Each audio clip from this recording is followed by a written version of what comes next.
Going live. You're live. All right. We're live. Everybody, hello. I'm going to go ahead and do the same thing we've done in the past, which is link the Zoom call in the YouTube chat so you guys can jump in the call if you want. We're going to go ahead and not take any questions for the first half an hour, roughly. Because Lizzie, the boss over here, she's going to be answering some questions that we kind of prearranged. So let me link the Zoom call here. Hello, just Kyle S. All right, there's the link to the Zoom call. If you want to come in, if you don't, that's fine. You can just watch it on YouTube. If you have any questions for Lizzie, please put them in the chat over here, so then we can just read them off instead of jumping in, but we'll get to that later. I'm gonna go ahead and give these guys an introduction. You know who I am. Kendall, she was here last week. She's one of the best photographers in the world, and if you don't know who she is, that seems like a you problem. Lizzie, so let me pull up Lizzie's amazing profile here so I can get it right. Got it. So Lizzie is currently the global communications leader for SOM, which is amazing. She's been there for what, almost 3 years now? Is that right? Mm-hmm. That's crazy. I feel like we were just working together yesterday at your last job, which was the director of communications at Studio Gang here in Chicago. And before that, you were at OMA, yeah? And what was your role at OMA? I was also doing communications there. Communications there as well. So in New York. There are a few people in the world who have worked with a wider range of photographers than Lizzie. I think she's super just connected, and she understands what it means. She and I have been on many a photo shoot together. Actually, I was trying to count, how many photo shoots do you think we've done together? 30? Probably. That sounds about right. We were working together for 6 years. That sounds probably about right, considering we did several projects in 3 different stages and stuff. But my favorite Lizzie fact, it was that not fact, but story, was that we, during COVID, obviously it was hard to work on anything. So once it was we deemed it safe to drive to St. Louis, when did we meet? When did I pick you up? Oh, I don't know, 4 or 5 a.m. It was November, so we weren't even vaccinated yet. Right, we weren't even vaccinated yet. We were, anyways, we decided it was safe in 2020. It was 2020 still, and we drove to St. Louis. So I picked her up at 4 in the morning so we could be in St. Louis for sunrise, which is nonsense. We got there, we did an all-day long shoot. Wait, Tom, I think you're leaving out the most important part. I lost the I key on my keyboard. Is that the most important part? No, the most important part of the story is that it was right after Halloween. Mm-hmm. So you showed up to pick me up with an entire bag of Halloween candy. That's pretty much par for the course. Most of it. We did eat most of a bag of Halloween candy in the car. But yeah, we drove all the way to St. Louis, did an all-day long shoot, and then drove all the way back to Chicago. I think I dropped you off at 1:30 in the morning. So we had a 22.5-hour day or something. So yeah, the beauty of this job is you really get to know people pretty well. So yeah, Lizzie is fantastic. Thank you for agreeing to jump in here and give us a little bit of a window into the world of, we're all photographers. Most of the people who come to these are photographers who are looking for advice in their career, or looking to bounce ideas off of us, or looking for portfolio reviews. And I get a lot of questions, I'm sure Kendall, you do too, about how to get new clients. And I think somebody who's the one hiring us is a good person to get some ideas from. So do either of you guys want to say anything before I start with our first question? No? I'm so happy to be here. Thank you for those kind words, Tom. Oh.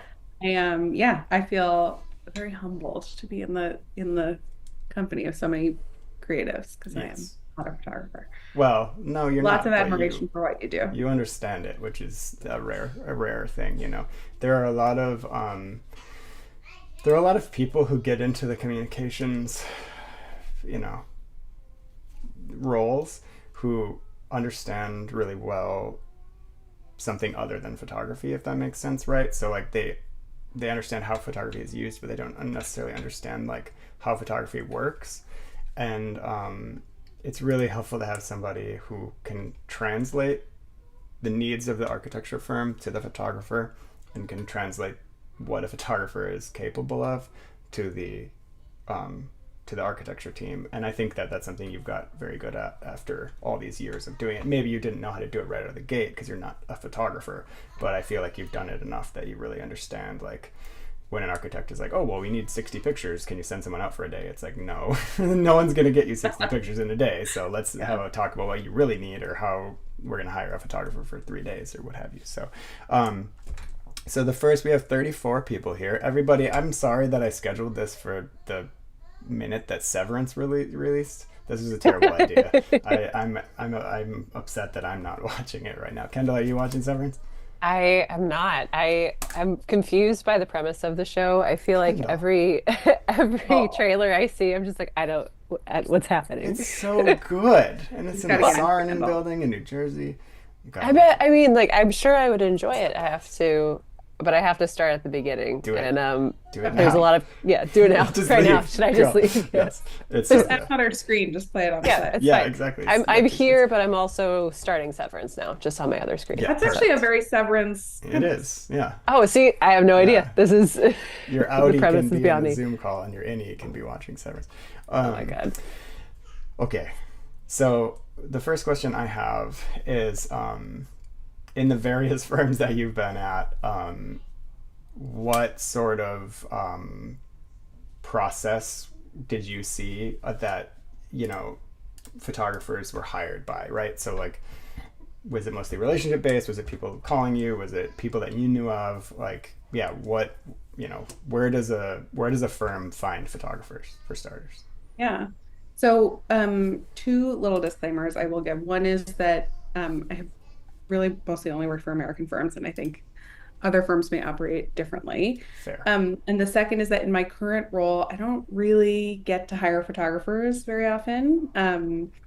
SOM has in-house photographers, which is pretty unusual. And they do sometimes hire photographers, but I am a little bit less involved in that. So just speaking mostly from experience before SOM. Yeah, that's okay. And I mean, you understand sort of how it works at SOM, even if it's in-house. Yeah, that's true. Mm-hmm. The number one predictor of who to hire is usually who we've hired before. And I know that's not a very encouraging thing to people who are looking to break into markets or get new clients, but good relationships are really useful and valuable. And someone who has produced good work and who's easy to work with, or who understands the architect's point of view, or who knows our work, is always going to be someone that I'm going to reach for if they're available and within budget. But there are also that's certainly not the only. It's not as if, Tom, I have only worked with you. There are lots of ways to find photographers. So, but I think that is the number one predictor. The second thing I would say is location. And having worked at offices with work all over the world, often we find ourselves in need of someone who is in Venice during the Biennale, or in Little Rock, Arkansas.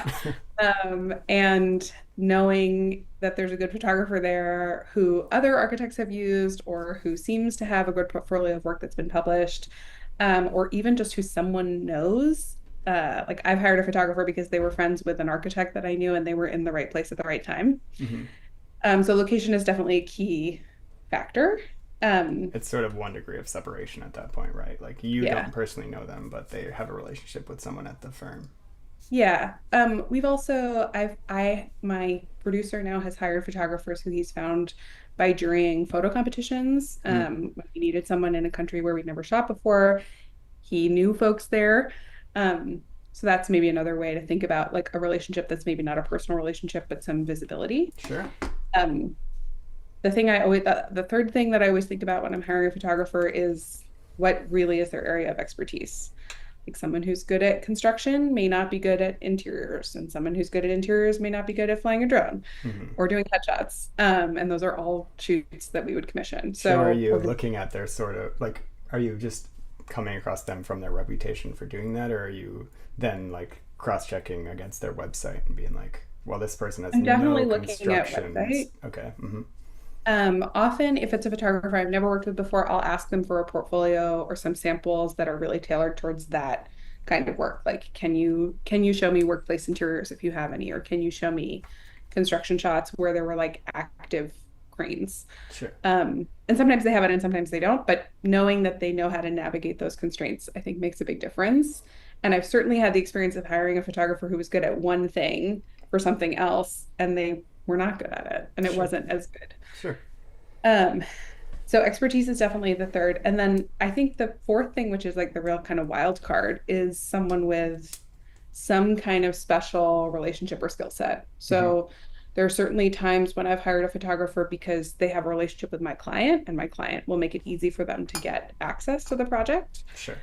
Or they have a relationship with a publication, and I think it's likely to help us get into a publication that we haven't been able to get into before. Mm-hmm. That one is more of a, I think, becoming increasingly less common. There's been so much turnover in press and editors and publications folding Mm-hmm. that it's not maybe the way it was 10 years ago. But also sometimes, like, do they have a special skill? Like, can they figure out how to get on the rooftop of all the buildings nearby, or have they shot the park next to it? Or do they know the regulations in this specific country about Sure. how to use a drone? And if I know that they can navigate some of the complexities of a shoot that's really challenging, that will put them to the top of the list.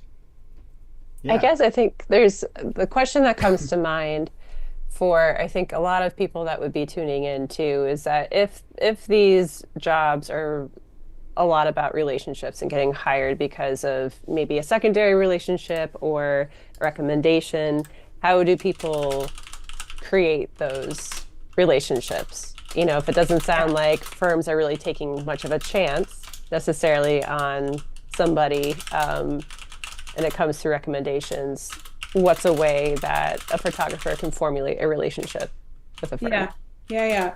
Fair question. And like, I can only speak for myself, right? I think every firm Sure. operates a little bit differently. And there are certainly firms that don't have in-house communication people. There are a lot of firms where like the architect picks the photographer, and that relationship is the relationship that's important. And Mm-hmm. I think that's how Tom got into Studio Gang, was through a relationship with Jeannie. And I inherited that relationship, and that's how I met Tom. Mm-hmm. Um, so uh, who you're building the relationship with also may not be the same in every firm. But I do think as a general piece of advice, and again, my expertise is not in getting business. That's not Sure. what I do. But I think building relationships with architects and spending time with architects, even if they're not going to hire you, like understanding how they work, how they think, what they notice in a building, the stories that they tell about design will help you be a better, I would think, you guys can tell me if I'm wrong here, you're the photographers, but I think will help you be a better photographer to architects and get a better sense of what they're looking for and how they work. Yeah, Um, I think Tom, I'm sure you could speak to this as well. You know, when there's a an AIA event that's open to more than just AIA members, or there's a visiting talk, you know, an architect coming in to give a talk at IIT, you know, that you try to make the effort to go. I mean, these are the people that are going to be Mm-hmm. within these circles, and it's really time consuming. But you know, some of the discussions I've had at some of these AIA awards, you know, then you're a face, you're a Yeah. familiar face, and you're a personality, and you're not just work. Yeah. And you can, it only takes one little like something you have in common with somebody to, just to get them to bring your name up because they remember you from a thing, right? Yeah, and I think no relationship is not worth having. Like, I think it's really important when if you're an assistant and you're on a photo shoot, or if you're on a photo shoot in general and you're a photographer, to take really good care of everyone who's on the shoot. If Yeah. the interns came in from, you know, the University of Cincinnati and they're there just to be in some shots, like include them, bring them in, let them look at the monitor, ask them their, like, hey, what do you think about this? Do you think we should move this chair? Does this look funny to you? Because just giving people like a look into the process and like making them feel heard is like already gonna establish that like you're somebody who wants to collaborate with them, and those relationships will blossom years to come. And don't do it just because you're looking for something from them. Just do it because you should be a good person and want to know. But yeah, I mean, I think it's sort of like a fractal, right? Like every shoot you're on, you're gonna meet 3 new people, and then they're gonna be 3 new relationships, and eventually one of those is gonna, you know, fractal into another one. So yeah, I mean, there's really just a million different ways to get in. You don't have to get in with the Lizzie of the firm or the named partner, right? Like someone else, however you want to talk about hierarchy within a firm, like everyone's a valuable connection. So Yeah. yeah. I also think I mean, it's true that I am always more likely to hire a photographer that I know than a photographer that I don't know because the investment is really high. And I don't mean the cost of photographers is high. I actually think Mm-hmm. the cost of photography is kind of low. I'm always telling my photographer friends to raise their feet. A friend. Yeah, Um, right. but the investment on my side is really high. Like Mm-hmm. there's my time, but there's Time. usually the time of many people with much higher hourly rates, Mm-hmm. spending a lot of time developing a shot list, walking the site, reviewing the photos, meeting the photographer. Like that's a really big investment for someone new. And so it has to meet a certain threshold to be worth it. Well, But and the stakes are high for the firm, right? stakes are Because high. it's sort of like the period at the end of this relationship, right? Like you've held each other's hand or fought each other or however it went for the duration of this project, which could be 2 or 10 years. And at the end, you're hoping to do this photo shoot, and you do it, and you share the photos with the client or however you want to say it, and like presenting like a very nice thing at the end is important, and you don't want it to go bad and then be like, oh, we just used your whole building for 2 days on a weekend and we need you to let us in again because it didn't go right. Like you want to have a relationship that you can, you know, it's Yeah. going to go well. Yeah. And I think that's an important, I don't know if people, maybe this is obvious, but like I cannot think of a time when I did not have to call in several favors to get a shoot to happen. Mm-hmm. Not on your side, No. but like begging people to let me use their design team members as models, begging the facility guy to open the blinds, begging the client to let us in one more time. Like Mm-hmm. you're always using a couple of chits to get a shoot done. And yeah, if it doesn't work, then they're just lost. Mm-hmm. Sometimes you never get access again. Right. Yeah, which is why I think a lot of photographers get super antsy about like who gets to use the pictures for what, and I think it would be really valuable for photographers to like think that whole process through. I mean, everyone should pay a fair share, but like, you know, the client themselves, like your client, I mean, I feel like it should be a gift, you know, to them. Like what they've contributed to the shoot is access for us to make the pictures, right? Maybe not every time and not in every situation, but, or maybe not every picture or whatever. But I think that there should be an open door for thanking the people who you made it happen and were allowed you to call those favors in, right? I mean, I Yeah. also think we're starting to get a little off topic, but like There's no having, such thing. from my point of view, from a PR perspective, having one set of images of a project helps me and my firm tell the story of that project consistently around the world forever. And that's why architects shoot their own projects. Otherwise, we would just let everyone shoot anything and then we would just license the one we want, which does happen sometimes, but I think it's less common. Mm. And so, like, the client using the same photos as the architect and the engineer using the same photos as the architect is also a way to like Solidify show the them story. what we think its best light is, Mhm. literally and figuratively. Which I think, I don't know, I know that licensing agreements vary and our contracts with our clients also vary, and like what they own. Sometimes they own photography Mhm. if we don't take it, if we commission it. So those contracts change a lot and I think are continuing to change.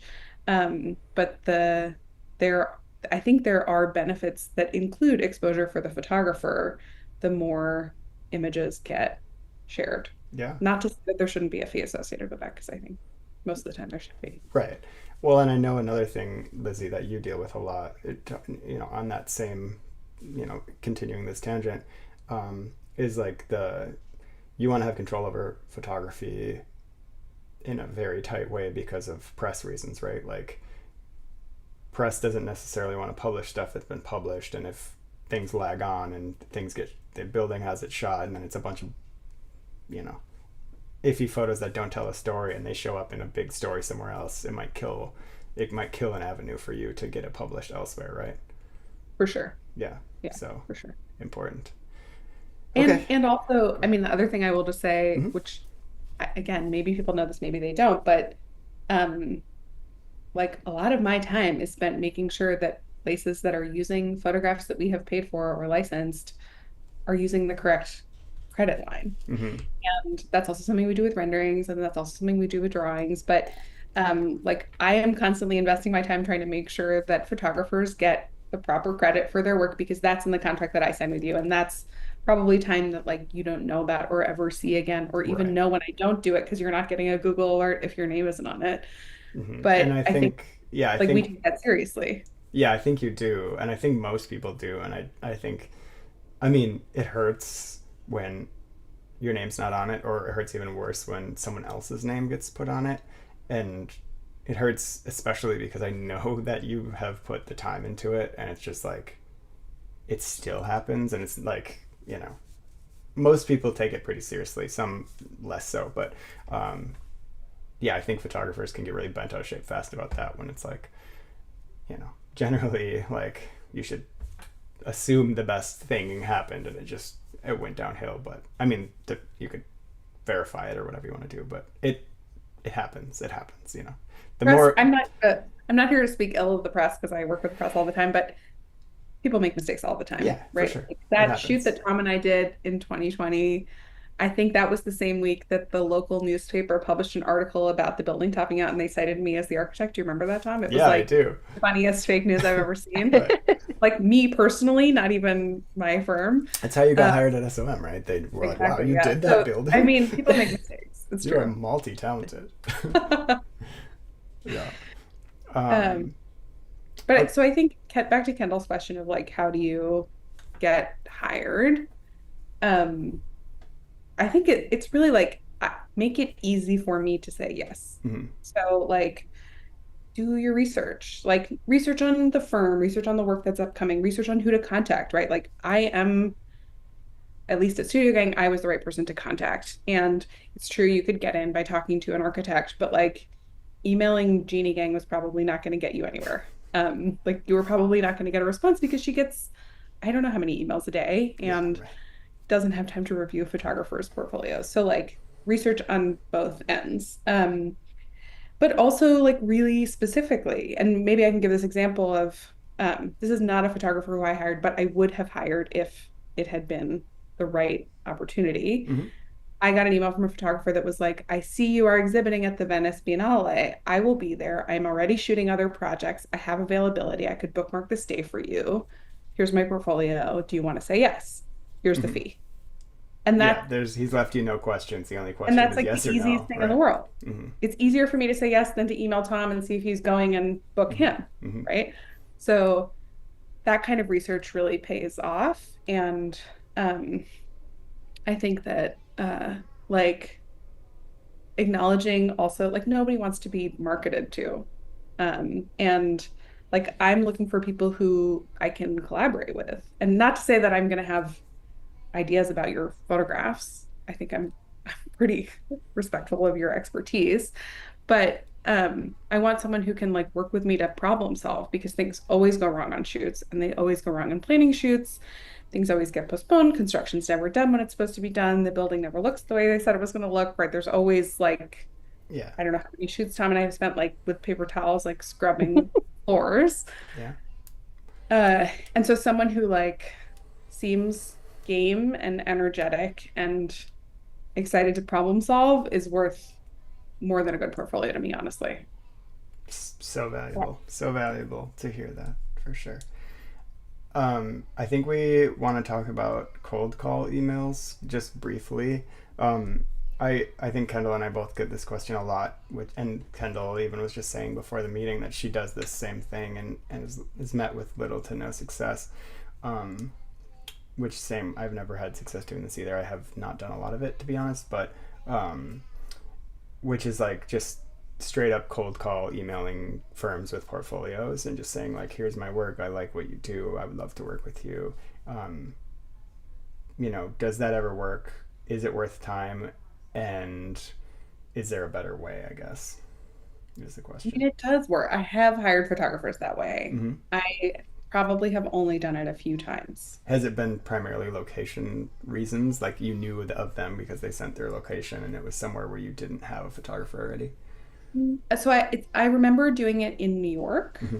where obviously there were a lot of photographers, Hmm. but they were like really interested in a project that was under construction, and I didn't have someone available, Hmm. and they had sent me a couple of messages, and their work looked pretty nice. And that for something low stakes like a construction shoot that's like maybe a half day, maybe a full day, it's not Sure. a big production. I'm not calling in favors.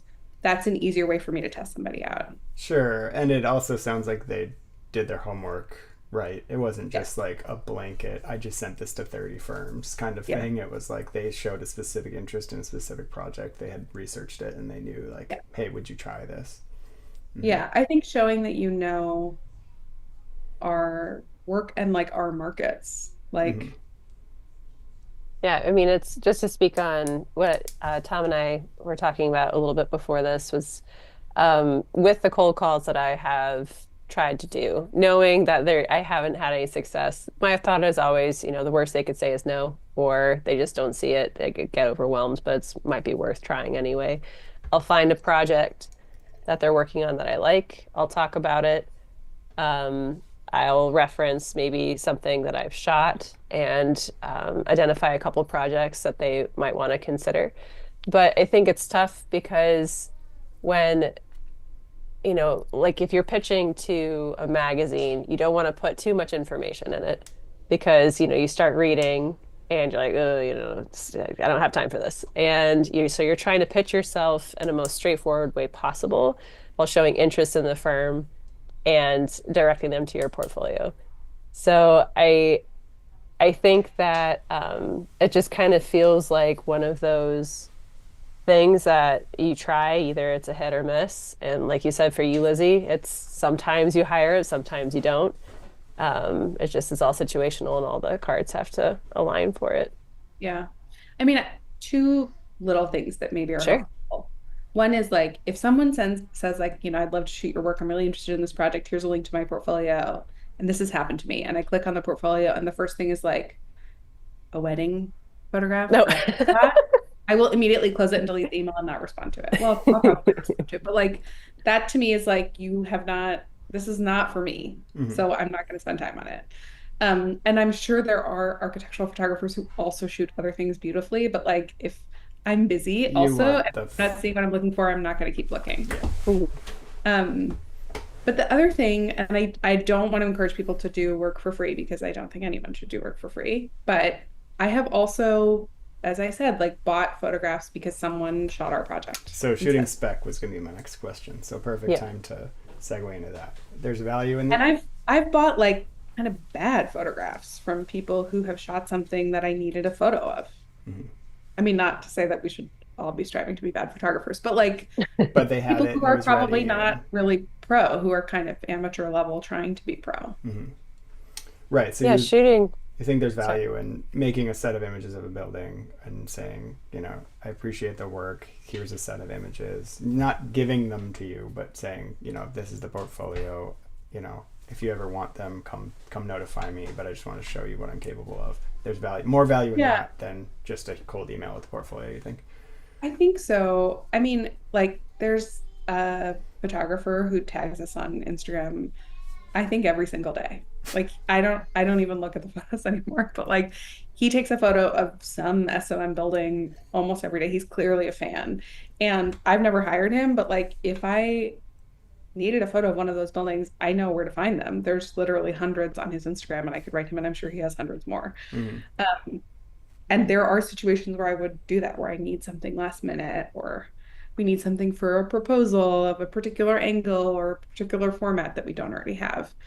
That is especially true of aerial shots. And I guess with drones, it's been changing, but like, Sure. there's only a few people who do helicopter shots. And if I need a photo of a building, I call them and they send me what they have. And if they don't have it, I pay them to go out and take it. Mm-hmm. Um, and that is like for certain kinds of pursuits. I mean, that's less for publications, but like there are instances when you need a specific aerial shot, especially of a project under construction, and there's like no other way to get it. Yeah. Okay. That pretty much Does work. that pretty much covers the questions that we had prearranged here. Kendall, did you have anything that you wanted to stack on top of that before we take a couple questions? No, I don't think so. It looks like there's a couple in the chat that might spur a couple more questions, Sure. so Can I ask you guys a question? You can do anything you want. You're the I was going to ask, like, when you shoot for a new client for the first time, do you shoot differently? Like, do you shoot more kinds of photos or do you more volume or like how do you also suss out like what they're looking for in a way that's maybe different if you already know them? Do you want to go first? Okay. Yeah, sure. I shoot the same way I always shoot because I want it to be an accurate representation of what they'd be getting moving forward. And so, if anything, I'm a lot more careful in making sure I touch a lot of the communication points that, for some clients like Lizzie, you've worked with Tom so many times that there's areas that you don't need to communicate. You guys have that Sure. I kind of have. connection already. Right, exactly. Mm-hmm. But for a new client, it's really important for me to, you know, explain thoroughly my process, and then also ask them some questions. I had, for instance, a new client the other day. They're revamping how they approach photography altogether. And the firm was saying that they don't really hire and they just buy images they see of their buildings on the webs on whoever sends it to them, kind of a thing, spec. And I asked them, is there a specific project of one of your buildings that you thought was shot really well? And please share it with me and talk to me about why you're responding to this more than something over here. And you'll gain some insight about how they think about their buildings and the kind of images they use a little bit more without trying to figure that out later on site. Another thing I try to do, especially if it's an out of state client, is I try to book an extra day for scouting where we walk through together and we talk a lot about the project, and we've probably had a Zoom call before this, so it's just all about the work before the shoot actually starts. But then of course, you're trying to set expectations and communicate as much as possible. But no, long story short, I don't change the way that I shoot. I will echo you in most ways there. Yeah. If anything, I shoot differently for clients that I've shot for a long time. For instance, Studio Gang, I probably shoot a little more different for Studio Gang than I do for anyone else because I worked with Jeannie for so long and I know her preferences very well. And I will make pictures that, to be honest, I would like to make for other clients, but I know they're not pictures they're going to want. Oh, for sure. Like the photo looking through the trees at UFC. Like when I was walking back to my car, I turned around and I saw that shot and I was just like, that's a Jeannie shot. Like she's going to like that shot. So I made that shot for them. So I would say like some clients I've tailored my work to like chase what they like a little bit more, but I try to work, I sort of bring the same energy and enthusiasm that I do to every part of the job. So I definitely don't button it down or, approach the shoots any different. For a new client, I will say that the like setting expectations, there's a little bit more of that. I am definitely more open, willing, or like pushing for a scout in advance, just so we can kind of get on the same page on what is possible in the course of the time that they think the shoot is going to take, half day or day or 2 or 4 or whatever. But yeah, no, I try to just work the same way always with everyone. And that goes for all projects too. Like if it's project I know that's going to be book covers and published, or if it's someone's like apartment renovation, like I bring the same energy to any of those projects too. So they're all important. I'd say the only time it might be a little different is if they approach you and they say, I really like how you shot this. We're not looking for overalls. We're looking to shoot this a little looser, and so then, it might not be your exact process, but it's still within your bubble, Sure. And but if they an just old have, client asked you for that, you'd do the same, right? I mean, oh, for sure. yeah, Yeah. Yeah, for sure. that's a good point. I have to say also before we dive into the questions in the chat, having shot with both of you guys, although certainly more with Tom and Kendall, like I don't know if people know, like I think you are both extremely thorough and thoughtful and kind of like gently aggressive, maybe is the ism about the way you shoot, right? Like Kendall, I remember when you shot the rooftop during a party, Hmm. like 30 minutes in, you sort of tapped me on the shoulder and said, everybody looks terrible. The light is too Oh, green. yeah. Please change it. It looks like everyone is ill. Yeah. But like, and so we did. It was no problem. But it was Yeah. like the sweetest, like, hey, you actually really made a big mistake here, and I need to if you want to be able to use these photos. And like in the middle of like, running through the grass and moving tripods and the sun is setting and there were a million people around, like that was a really challenging shoot and you did a really nice job. And we did not make it easy for you. And I didn't even know we were making it hard for you till you said something in this extremely kind way. Um, and like that is also part of it is like art when I'm usually on, not so much anymore, but for many, many years I was on almost every photo shoot unless it was heavily snowing or in another country. And sometimes when it was in another country, I was there. Um, and like knowing that like the photographer was gonna like really take charge and like sweet talk the random people on site. Like Tom is particularly skilled at this, like convincing like teenage girls to do something is not an easy task. And like Whoa. at the boathouse, like you got them to like, get in the shots and walk by and walk slowly. And it's hard to do that. That was Not Steve. just teenage girls. I That didn't was mean that. Steve. That wasn't me. I never shot Steve that. also did that, but I've seen you do it too. Okay. And that those people at in St. Louis, Tom will like stop and have a whole conversation with them about why they love architecture and then convince them to walk in the shot. Like it's not something I am actually particularly good at, and it really makes a difference. I think a big, Tom, maybe you can touch on this too, is that for me, it was helpful learning how to do that as an assistant. Because a lot of the times the photographers worry about composition. They're like, Kendall, I need you to go get or two people to come walk by, look in the office, see who's wearing the right colors, and then you go up and you have to, yeah, kind of sweet talk them a little bit. But it's all about how you approach people. Our job is inherently very invasive, and especially within commercial environments, we're in their workspace even though we are working. And so like getting them to be excited about it or to calm their nerves, a lot of the times if you say like you'll be blurry, Yeah. people are a little bit more open to be a part of it.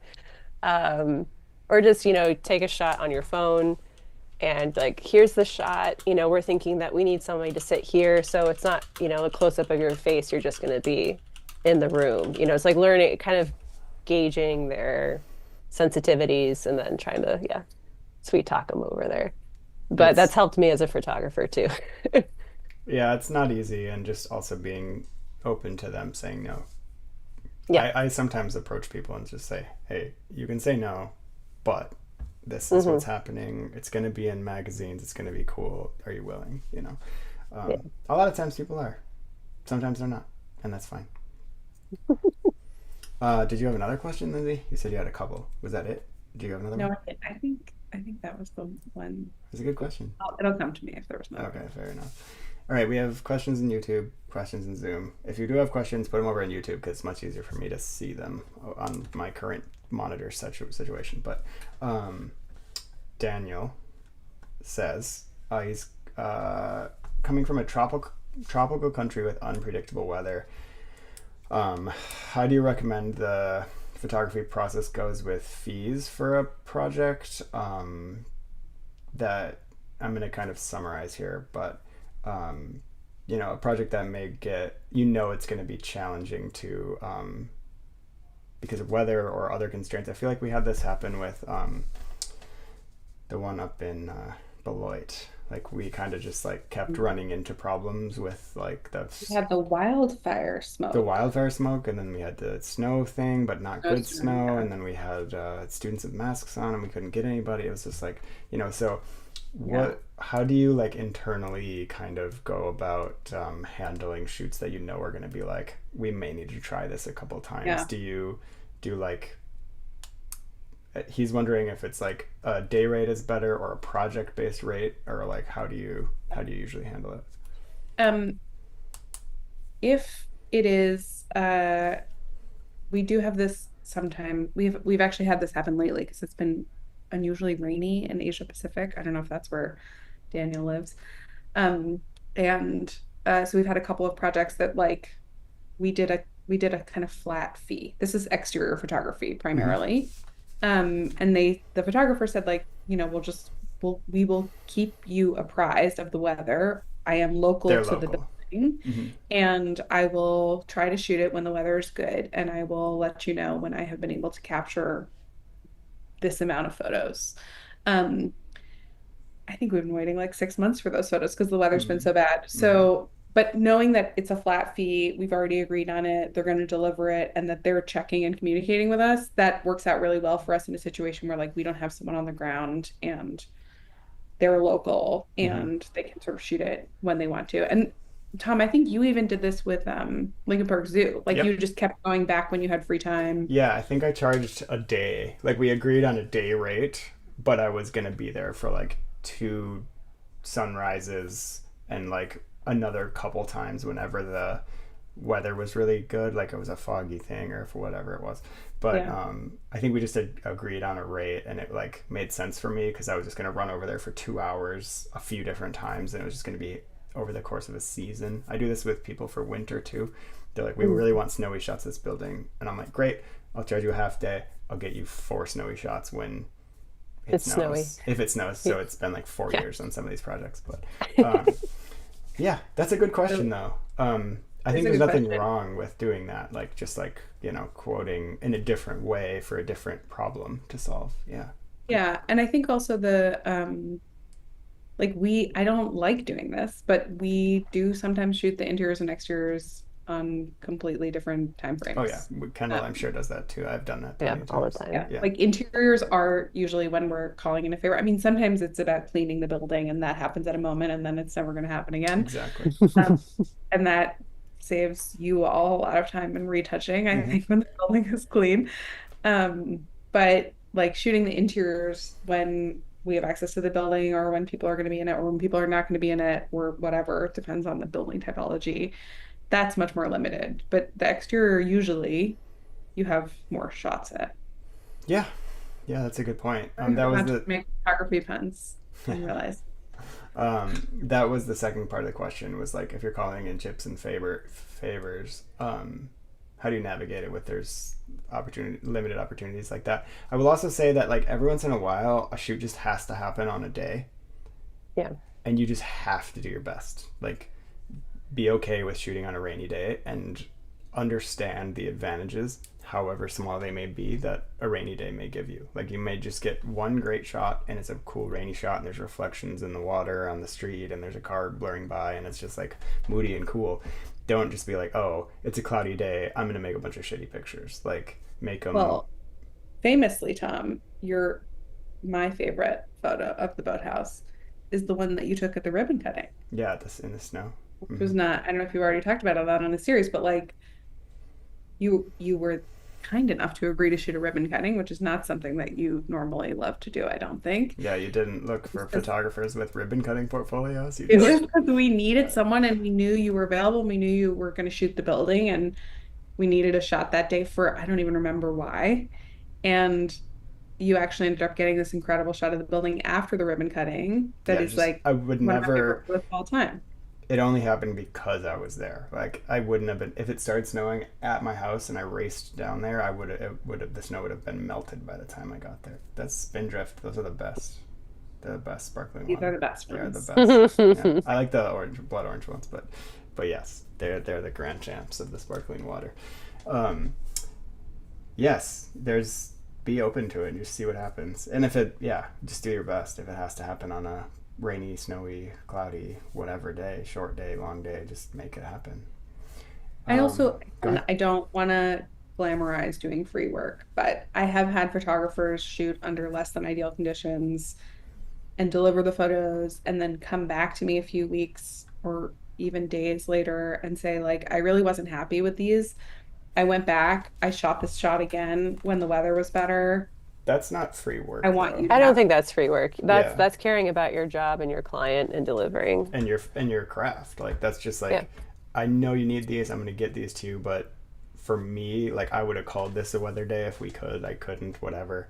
Going Hmm. back and finishing it the right way for yourself is just being a good photographer and caring about your client, right? You probably went from being like, oh, that person did an okay job to being like, wow, that person actually is a reliable person, right? Like, yeah. Um, all right. if I Daniel's want to work with photographers who care. love photography, Yeah. Yeah. right? Daniel's question is answered. All right. Another Daniel has questions apparently. I'm doing Another these. I'm doing these quick Zoom questions first, and then yeah, if you guys can put them over in YouTube, that'd be better. Thank you. First question. He has two questions. First question was, what are some past challenges you've faced when working with photographers, and what do you wish that the photographers had done differently? You could talk about Kendall and I if you want. I I've mean, done nothing wrong. I mean, I cannot think of a shoot I've ever been on where something didn't go wrong. I don't know if I can. Mm-hmm. Maybe that day in St. Louis when all we lost was the key on your keyboard. Mm-hmm. But like there are always problems. There are always areas that aren't accessible, or shots that the architect wanted that don't actually exist, or surfaces that are filthy, or enormous pieces of furniture in the wrong place that can't be moved, or more often like construction fencing where they told you that it wouldn't be. Like there are always physical challenges on a shoot. Um, and like I said, like it's someone who's willing to like figure out how to solve them with you is the most important thing. And and not just like, oh, I'll just want to shoot that side of the building, but like wants to fix the problem and do it Right. together in a way that you both feel happy with. What was the second part of the question?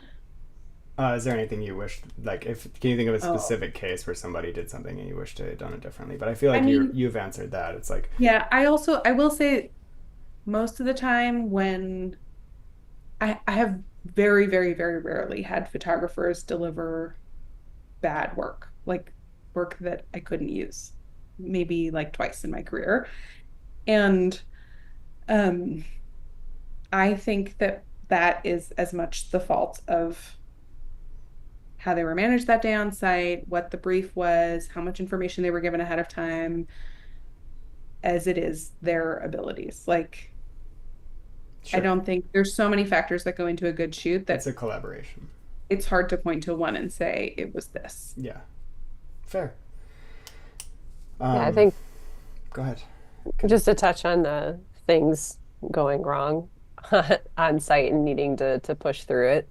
I had a shoot, um, multi-day shoot. On day one, I got the stomach flu and I was sick the entire rest of the time with a fever, very nauseous. There was a bus fire, a recycling plant fire that then like fogged out our dusk. There was a hit and run accident out front of it, and there was a giant event tent that got erected the day before we got there that then was out there for, you know, like a couple months after that.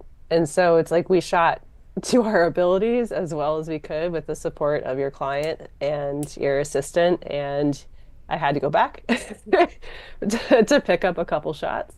Mm-hmm. And you just do that for your client. And like you said, there's always going to be something that happens, and then there's a shoot where everything happens Yeah. at the same time. But just yeah, just a Didn't little you thing. once break your toe on a shoot with me? Yep. Yeah. Or Did, no, did, I actually had a didn't broken toe even already. didn't even tell me, just like smiled through it like I didn't even know till after. I tried to limp less around you.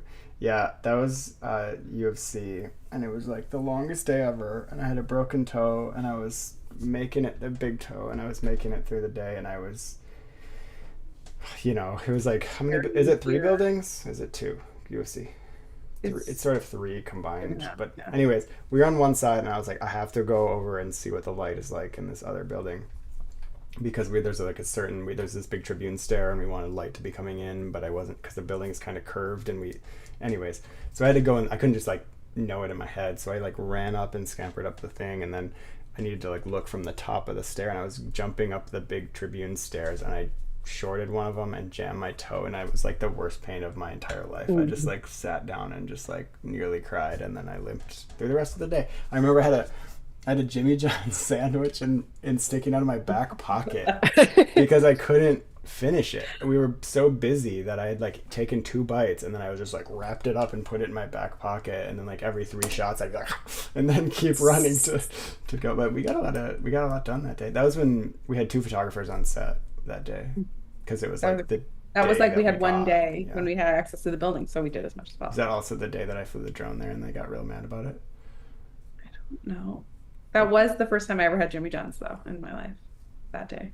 There you go. See? Memorable for so many reasons. Yeah. We're really expanding each other's horizons. Okay, great. There was one other question. He had kind of a 3 question waterfall here, but I'm going to choose one other part because it's maybe helpful. He says, have you ever encountered pricing models in the past that worked particularly well or didn't work particularly well for your firm's needs? You don't have to be super specific, and if you don't have an answer, that's fine too. But can you think I of? mean, there are some photographers who are like crazy expensive. Mhm. Like, and I'm talking about mostly photographers who like have agents, right? Like I can't even book them directly. Mhm. And their fee structure is so high that it's just that there's like no way. It's not worth it. It would be cheaper for me to hire an in-house photographer for months than to hire this To buy person. a photographer. Yeah. Um, so I mean, that's like, I don't even know if I could give you the number off the top of my head, but like there are times when it is like the price of a car.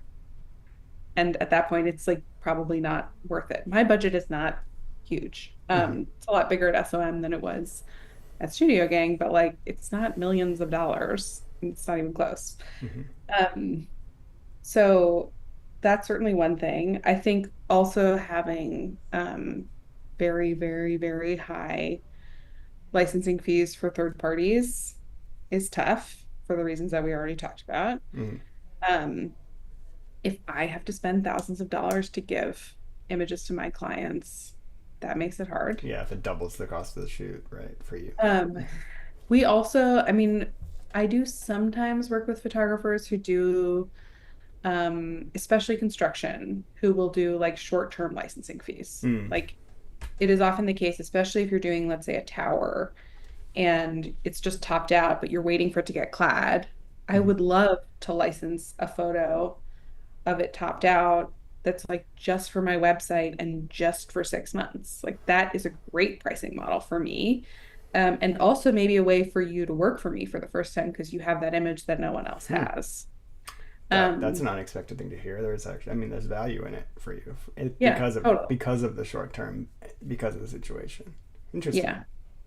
It's not super common, but I definitely Yeah. have done that. Um, and there are some photographers, I think they tend to be more like bloggers, if I can say that, if that's not a It's not. derogatory It's thing not to say, like people who pejorative. have like construction blogs, Hmm. or construction websites that are photography heavy. Hmm. That model sometimes works well for them because their photos like become outdated fairly Sure. quickly. Right. Um, I'm trying to think if there are other real differences in price. I mean, honestly, most pricing packages are similar. It's Yeah. like there's a fee, there's a day rate, there's a retouching rate, there's a licensing rate. Hmm. Um, I love it when it's like just a fixed, like the example that we talked about with bad weather, where it's like Hmm. You know what the what fee you're paying. is, and I Yeah. will get the shots of the building, and I cannot guarantee the timeline, but I can guarantee the price. That's really helpful for me because then I like pay it. I know what's taken out of my budget, and then I just wait for them. Um, Same actually for that model also works well for like really heavily trafficked spaces, like exhibition shots, for example, where there's like you want people running through. Like when you shot for me in Venice, Tom, it's like I didn't know if you were going to do it in 1 day or in 7 days, but I knew you were going to do it, and so we just agreed on a rate. Yeah. And I don't even know if that was like a day rate or if it was just 10 shots. I don't remember. Yeah. There are also, I will say again, like you should charge what is fair. I think that is important for everyone in the world. And your time is valuable. But there are also like certainly economies of scale with travel costs, right? So like knowing that I'm able to like pay less on travel because you're already going to be somewhere or you already live there or you're already shooting for my collaborator or competitor or the person exhibiting next to me, like that makes it a more appealing fee structure. Yeah, I have clients who straight up ask me, they're like, are you going to be in Miami this year? When's the next time you're going to be in New York? And I oftentimes can say, it's likely I'm going to be in New York in the second half of the year, and they're like, great, I have a shoot there. And I'll be like, okay, can we either split expenses, or sometimes they're like, we have a shoot there, this is the budget. And I'm like, okay, I can work locally there. I just literally did that last night. There's a shoot I have in San Francisco coming up, and a very small firm reached out. I would really like to work with them. They have a 1-day shoot for me. It seems like a shame to fly myself and an assistant out for 2 nights to California to do a 1-day shoot, and literally it's going to be, the expense line is going to be as high as that's photography. Yeah. But I can do it for the expenses of a local plus an extra night in a hotel, and it's like basically like it's going to be hard for them to say no to it, but yeah.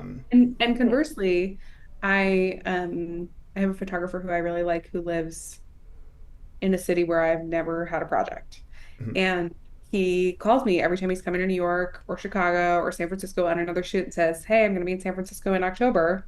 Do you have anything for me to shoot? Sure. And like, yes, I would love to use him if he's in San Francisco. Right. And better than some of the photographers I use that live in San Francisco, right? So sure. That works too. Yeah, I think maybe tying back to the cold calls, that's the one that might be a good ticket, just saying I'm going to be working. I mean, I've done that for shooting spec, I've just for getting access to a space saying like I have a shoot these couple days. I'm planning on having some time in between my flight. Can you get me access to this building and you can see what I shoot after that, But I think along the same lines with Tom, it's really great. And the clients, if they appreciate splitting expenses, right? Travel is an investment. And if you can find a way to find more work while you're down there, it's not a bad idea. Yeah. Okay, we have now a bunch of comments over here. Lizzie, we're coming up on an hour. How are you feeling? I'm feeling great. Okay, we'll keep it rolling then, guys. Lizzie, if you do want to bail at any point, you can just close the meeting or something.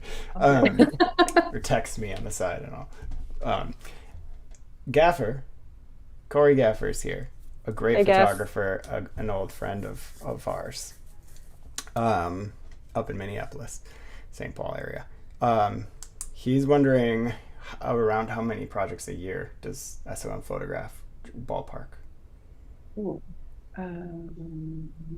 Or exact number. I'm going to do a little research in the background. Okay. And then how, since we know that SOM has Dave Burke as an in-house photographer, an old colleague of all of Corey and Kendall and mine, great photographer. Is there a way, because we all assume he doesn't shoot every single thing over the course of a year all over the world. Is there a way that, like, how do you guys decide what, is it more scheduled, like where he's going to be and tying things together, or is it like, how do you guys decide who is, what he's shooting and what you guys are hiring for? So we have 2 photographers. Dave is one of them. We also have one in New York, Lucas Blair Simpson. Shout out to Lucas. Yeah, Lucas, also a colleague of ours. On HB. Yeah. And his last day was my first day, so it was kind of like chips in the night. Yeah.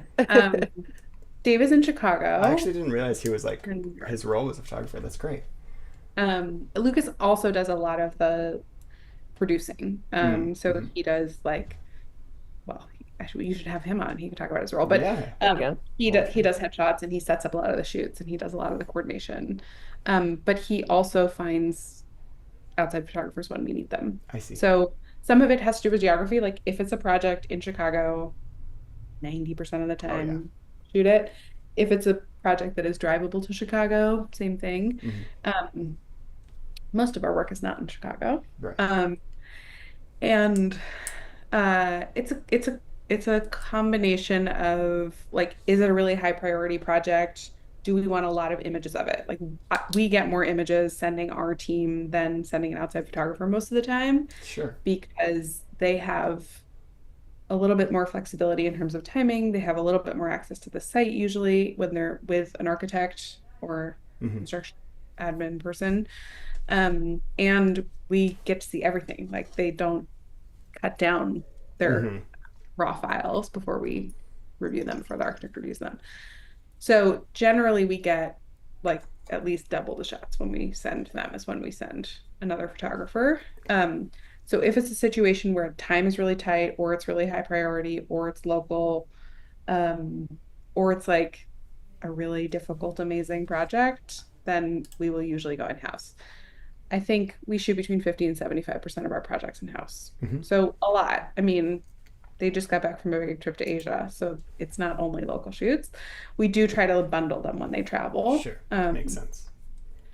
So, like when he goes to the West Coast, we try and do like at least 3 or 4 projects if we can. Is it like they'll be out there for 10 days or a week or something like that then? Yeah, I mean, it depends. Sometimes things are like one little pickup shot. Sure. Right. But the hardest thing I think is to figuring out what to tack a trip onto because there's Mm-hmm. always one project that is high priority, but that one might shift. Those are the ones that are more likely to like not quite be done or Yeah, right, right. interior signage that's missing or they haven't put the art up or whatever it is. Right. Um, so we do try to bundle them to save my budget. Yeah.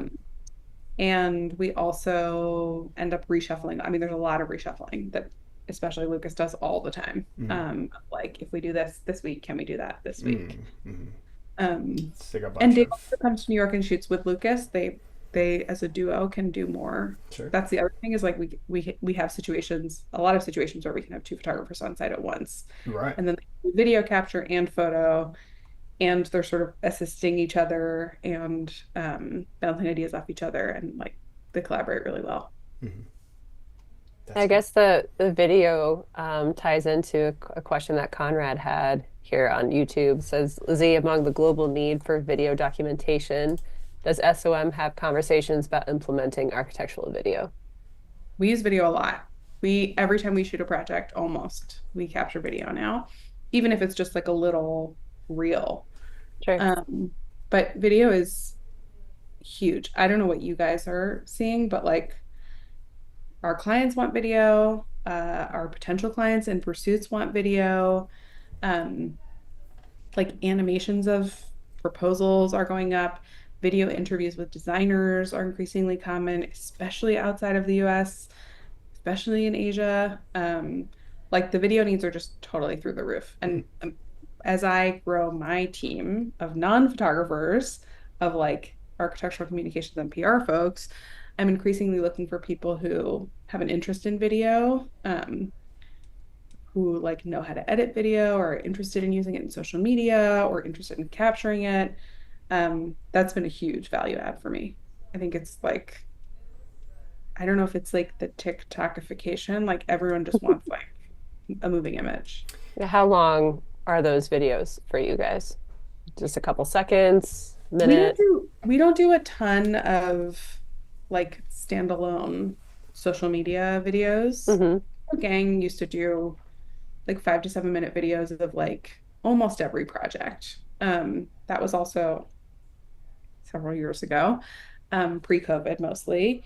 And so like a little bit of a different media landscape. But those videos like lived on Vimeo, they lived on the homepage, they were used in lectures. I think that's also maybe something people don't realize is like architects often want videos not because they're going to put them on their website or their Instagram, but because when they're giving a lecture at Harvard, they want to be able to show the project alive. And sometimes photos aren't the only way to do that. Right. So even just having like a 30-second or a 10-second ambient kind of soft motion, or like drone fly around or zoom in with That's people moving can be big. I do that on a lot of projects now when it's a project that I'm like a big exterior project where I'm flying drones. I oftentimes deliver, 1 to 5 30-second clips that with the intent that the architect can then cut out a 10-second slice of it wherever and just like grab these little moving moments, which I enjoy because I'm flying the drone already anyways. And it's quite easy to just like, after I've done the photography at that light, when the light is right, to just do like a pan around, a zoom in thing, just a couple things, and I can just throw it in the bucket with the rest of the photography. And the architect is usually getting a lot of value out of a very small amount of investment for me, because I'm not editing them at all. I'm just delivering them straight out of the drone, and they can do their thing with them. It's just assets for them, right? Yeah. Yeah. And sometimes I will say sometimes the drone clips that like I really thought were kind of throwaways end up being like the most useful ones that we find uses for all the time. So like one example from Dave is that we had our summer party at one of our buildings 3 years ago. And it was really, really, really hot. And we got everyone to go out on the balcony at 800 Fulton and wave. And he took like a drone shot pulling away. And I was like, oh, this is like, I don't know, kind of cheesy thing. Like maybe we use it all the time. We use it. Every new hire gets that clip in their inbox of like everybody waving at them the day before they start. Nice. And that's like, yeah, it's like one of the friendliest, cutest little things we ever made. And, we just did it for fun. Yeah, right. Nice. SOM and cute together. First time for everything. First time. Yeah, Lizzie, how are you doing? Good. Good. Onward. I assume the viewers went up about 45, 50 minutes after we started. I assume everyone finished Severance and then came no in. spoilers. Yeah, don't spoiler it. Oh my gosh. We need to find out what happened with Heliar. All right. There's a specific question that I think maybe Kendall and I can speak to a little more, but I think it would be very valuable to have Lizzie's input as well. Someone says, as an early career photographer in New Jersey, a $1,000 day rate is met with silence from indie architecture firms I've connected with. How would you approach pricing for smaller firms without going bankrupt? Your problem might be that you're just lowballing them. Like if somebody came to my house and was like, I could fix your sink for $12, I'd be like, don't break my sink, get out of here. Like I want to hire somebody who's like knows what they're doing. I wouldn't be trying to like enter a market by being the cheapest person. I would try to enter a market by being the best person, and you should be charging what the market dictates. I know it's not easy to find where that entry point is, but anything under like $3,000 a day is kind of maybe not appropriate. Would you agree, guys? I mean, it also depends on how many images you're delivering, right? Like, yeah, I've worked with photographers who give me 500 images at the end of 2 days, and I have worked with photographers who give me 12. And like day rates, I think, are a little deceiving. You have to look at the whole package, right? I'm assuming by day rate he's including like what he's delivering and like $1,000 delivered, but I guess yeah, I mean that's probably too cheap. Yeah, like maybe you're too cheap to be taken seriously. Like at that point, I would hard by the image. If you're being met with silences and they're not even responding, it could be the thing we talked about earlier, where you're just sending in cold call stuff and they're not taking you seriously for more than one reason. Like if your day rate is that cheap. But I would even say, and you guys can disagree with me. Yeah. If I was trying to make $1,000, I think I would do better to say, here's 12 images. You can license them for $300 a pop. I think we're likely to buy 3 of those images than to hire you for a day and you make the same amount of money. Sure. Yeah. Yeah. I mean, if you're just chasing like exterior stuff, then yeah. But yeah, I really think Not including licensing. These are small residential educational firms, and they always complain about how poorly they get paid as architects. I mean, it's true. Architects are not millionaires usually. And it's true that small shops are often, I mean, I have worked for like two-person architecture firms. Like I have been employee number four. Uh, and it's true that they don't have budget for photography. But it's Right. also true for those firms that like they kind of live and die by their website. And if they don't have a way to show the project, Yeah. it's a hard time. Additionally, even small firms should be, I mean, like, Investing in their good projects. yeah, that and like they should be able to cost share themselves out of the picture if you're doing licensing stuff, right? Like, if you're charging them $1,000, but you're then gonna license it to like the other manufacturers of the sliding door and the contractor and stuff. I think small shops are doing that, Tom. I don't know. I mean, I work for one person firms, and they're That do like, that. yeah. I mean, they're like, I'm trying. Like, they use the what's the I don't remember the name of that door that they're always trying to Ella. license. No, the door with the one that accordions and disappears. Anyways, Yeah. um, yeah. I mean, I think they're like, yeah, we're gonna get the contractor to pay for 2, 3 images, right? And they're just gonna offset the cost a bit. Um, I also will tell you um, that even as a person who has a larger day rate, when very very small firms reach out to me and they're like, "Hey, we don't know if we can afford you. We want to work with you." If I'm interested in the work they're doing and I think it's important work, I will tell them, "This is my quote. Here it is. If you can't afford that and you have a specific budget, let me know what the budget is, and either we'll just do it for your budget or we'll, hone down the scope to fit within that budget because I think this is a great project and want to do it.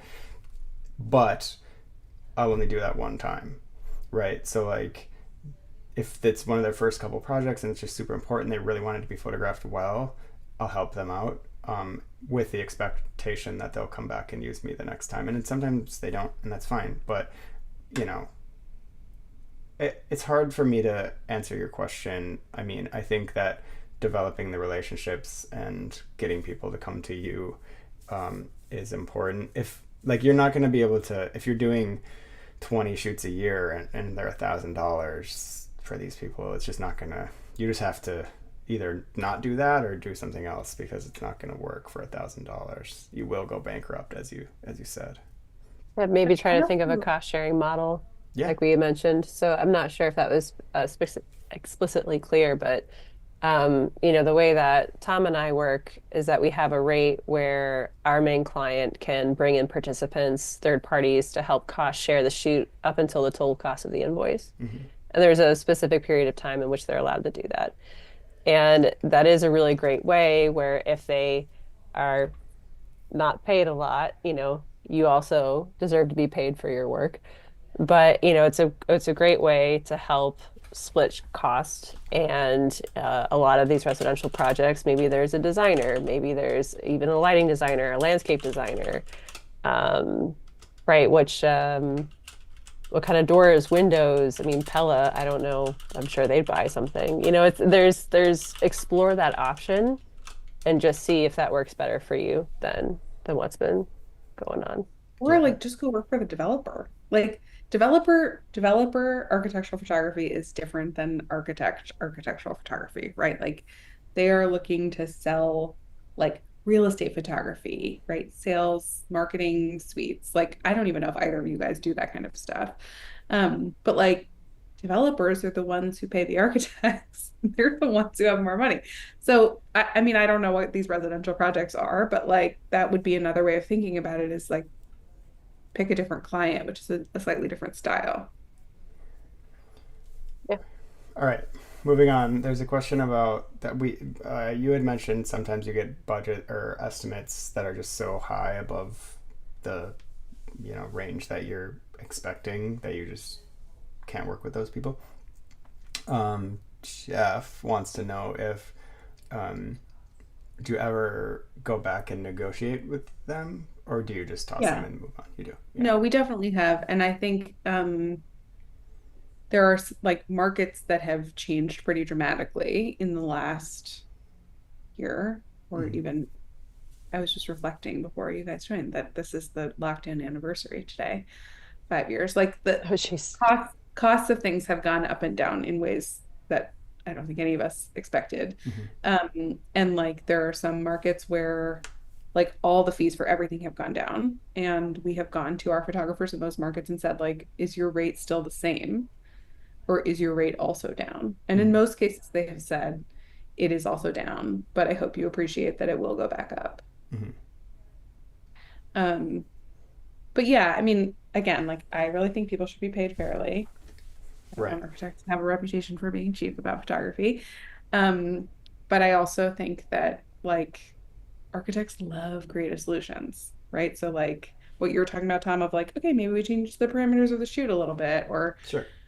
that's, how architecture firms ended up with in-house photographers. It's like some photographer probably suggested, oh, you could actually just hire me full time, right? So I did not hire Dave. He was hired before I came. That's not how that happened, Mm-hmm. I don't think. But just in general, I think that like there are always new ways of approaching problems, and that is how architects think. So,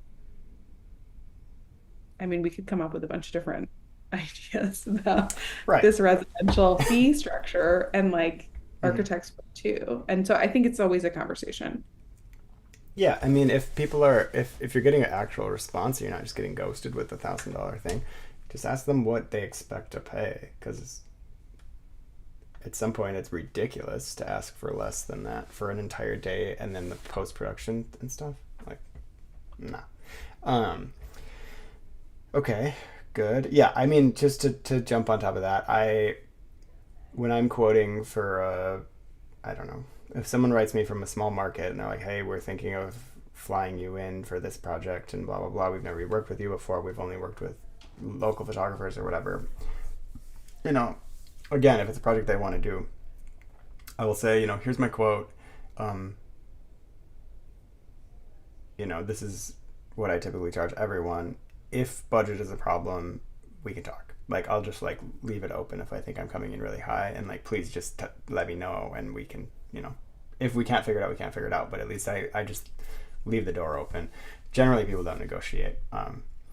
But the same thing goes with usage. Like, I will negotiate usage. Like, if someone's like, hey, will you send me a contact sheet? And I'm like, sure, it's $400 a picture. And then they come back and they're like, hey, we want 8 pictures. Will you take, whatever for it? And I'll usually say, yeah, it's fine. Like, because usually they've rounded down by $200 or something, and it's like, yeah, it's a round number. I see you have a budget. It's fine.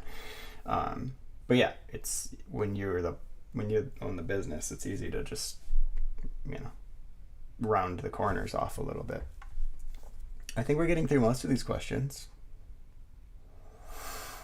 Stephen Carledge has one from earlier. Sorry guys, my lungs get tight at night. He says, with cameras and Photoshop techniques pushing photographs more like looking like renders than they used to, right? How important are artistic images of space that show a different experience of the space? Like, are you interested in photographs that are like more photographic sometimes, that are more artistic, or are you primarily looking for documents of the representation of the design, would you say? Or is it both? It depends on the architect. Interesting. There are some architects who really want their whole body of work to be very consistent. Mm-hmm. I mean, SM, we have an in-house photographer, right? Our body of work is very consistent. We could put all of the photographs in a book and it would look cohesive. Mm-hmm. Uh, It's important. I have worked for architects who like photographers who have more of a style that work. Those photographs can work better in an exhibition setting where they're treated more like a piece of art. Um, it it depends. I also think that it depends a little bit on the project. Like there are projects that are like, for example, SOM has a lot of really like highly trafficked projects that have been around for a long time that many, many, many people have taken photos of. Sure. Someone sent me a picture of Hancock that is like an angle of Hancock that no one has ever seen before. Like I would be interested in that photo, and I bet the partners would be too, Sure. um, because it's unusual. But if it was the first time I was shooting that project, I probably, if I had been alive then, would have been interested in a different point of view that is Mm, more like what you would see if you went to the building because no one had yet been to the building. sure.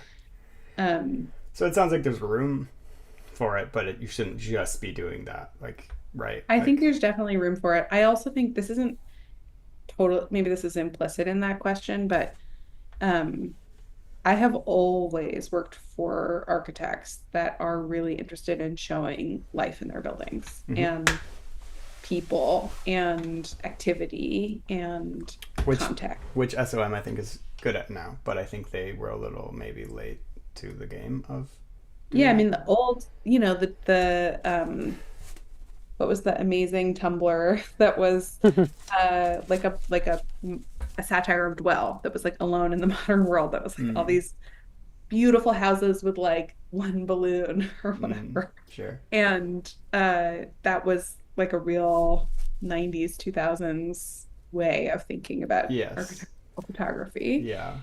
And Lonely and that's heroic and a yeah. lot. Yeah, I mean, I just to I just quickly flipped through one of the SOM monographs that I have over here, and yeah, I mean, if you look through this thing, it's um, it's amazing how consistent the photography looks, knowing that this is pre in-house photographer. I mean, I think SOM is maybe even used as an example of like what a firm's photography should look like, not necessarily in its aesthetics because like every firm is going to have a different that, but like in its consistency in its consistency through the years, even the stuff that Ezra Stoller shot a long time ago in black and white still feels very like the current photography still seems very like technical. It Mhm. technical and like filled with life are not mutually exclusive things, right? Like it's not loose and editorial really. It's still very like rigorous as the firm's buildings are, right? So I think that I think there's no better job that's been done over a century of consistency than SOM, and it's something like I will have talks with my clients about, which is like if you're going to use other photographers, that's great, but consider the body of work and how your website looks. And I think it's dangerous when you hire cheap photographers for your B projects and very expensive ones for your A projects, because then it looks like there's two different architecture firms. And if someone's hiring you to build a building, which one are they going to get, right? So that's the I point. think there's also, I don't know if I know exactly how to articulate this, but like small firms that are growing are always trying to show that they have more work than they really have, right? They're Sure. trying to show like so, they're trying to capture enough images of a project that it can be a Chicago project or a residential project or mixed use or a Or retail detail or hospitality, a yeah. balcony detail, right? So Mm, like there is when the firm is small and they're trying to pursue lots of different markets or grow in more than one typology, then showing diversity of like scale and image type and maybe even style could really serve them. And it's not to say that SOM is not growing or Studio Gang was not growing, but both of those firms, I think, are trying to really consistently show their brand sure. and that their buildings are all different and they're all considered, but they have some like common ethos. And so having images that like consistently show some of the same themes is more important to them than a small practice that maybe is only doing residential, but they want to branch out into retail or something. It makes sense. Okay. You Kendall can is. see that. I'm just going to say, like, you can see that by looking at their website.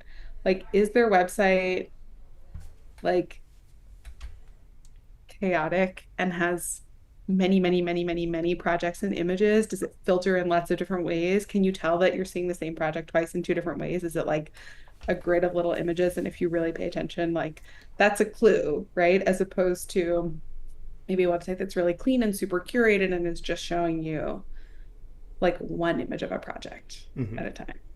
we've talked a bit about that in the last couple of office hours about like how to present yourself to get the work you want, with your website.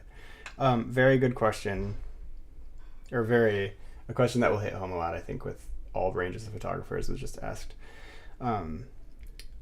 Someone says, I wish architectural firms were more forthcoming about why they didn't pick a photographer. I think a lot of the times we get asked for quotes and then get ghosted essentially afterwards,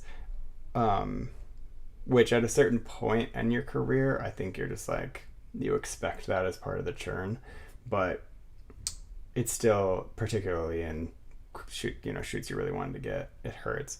So they're asking, do you think it's acceptable if you are asked for a quote and then you don't get the project and you find out because it got shot and you saw the images or whatever? Is it acceptable to reach out and just like ask for feedback on why you didn't get it? So, I mean, you're talking to someone who called the college she didn't get it to and asked them why not. So I'm probably on one end of the spectrum here, but um, I I think there's no harm in doing that, right? Like the worst thing that could happen is that they're not going to respond to you, which it seems like Already you're happened. already Right. not getting a response. Right. I'm trying to think if I have ever done this, and it's possible that I have. Um, Sure. it's also possible that I have done it by accident and not realized. And it's Mm-hmm. also definitely possible that that a project like blew up or disappeared or went on hold and we didn't shoot it at all. And I Yeah. never got back to anyone. I mean, I would certainly try not to do that, but Mm. um, No, I mean, I had a front row seat to how many different directions you got pulled in on your last job, and I'm sure this job is, equally as taxing. So I can understand why. I mean, I'm sure we've all done that. I mean, I've got requests for quotes that I've just straight up never responded to, and not because I didn't want to shoot it. I didn't mean to insult them by just not doing it. It's just because it literally just got churned down, and I was on 2 consecutive traveling shoots, and then my brain lost it. So Goes on to the next thing. I mean, I've go ahead, Tom. Sorry. no, please, Kendall. I talked plenty.